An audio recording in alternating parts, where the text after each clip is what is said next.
Tapi kata guru saya sholat duha Pak Ustaz. Kalau cukup 3 syarat namanya isyraq. Kalau nggak cukup 3 syarat namanya duha. 3 syarat itu apa? Sholat subuh berjamaah. Setelah sholat subuh berjamaah, duduk berzikir, nggak keluar masjid sampai terbit matahari. Kalau cukup 3 syarat, sholat dia, namanya sholat sunat isyraq. Habis sholat subuh, pulang ke rumah, masak sarapan.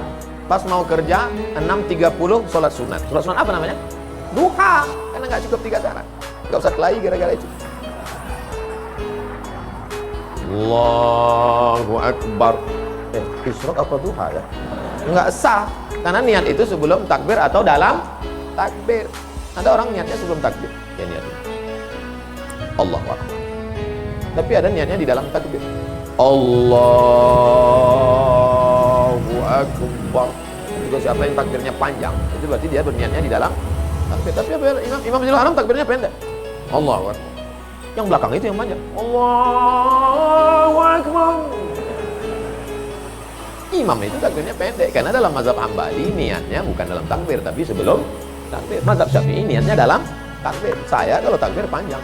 Allahu Akbar. Karena saya masang niat dalam takbir. Jamaah niatnya sebelum takbir apa dalam takbir?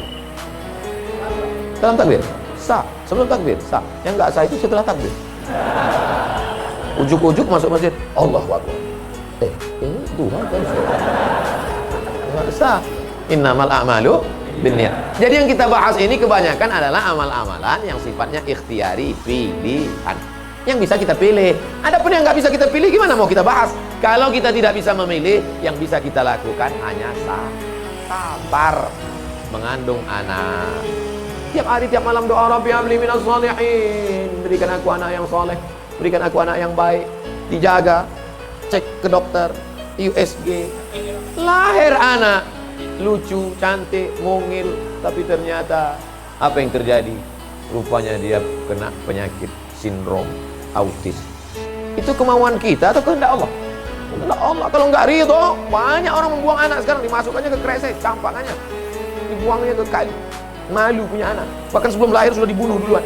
Kata dokter, wah ini cacat nih kalau lahir. Kita bunuh aja ya. Nah, bunuh aja lah. Malu. Dibunuh. Tapi ada seorang ibu mengatakan tidak, biarkan dia lahir dok, dia buah hati belayan jiwa. Tapi ini nantinya akan menyusahkan saja. Biar jaga. Dijaganya anak ini yang sudah diponis harus dibunuh. Dijaganya, anak itu sekarang dokter yang ponis itu nggak bisa baca Quran. Dokter-dokter yang tersinggung.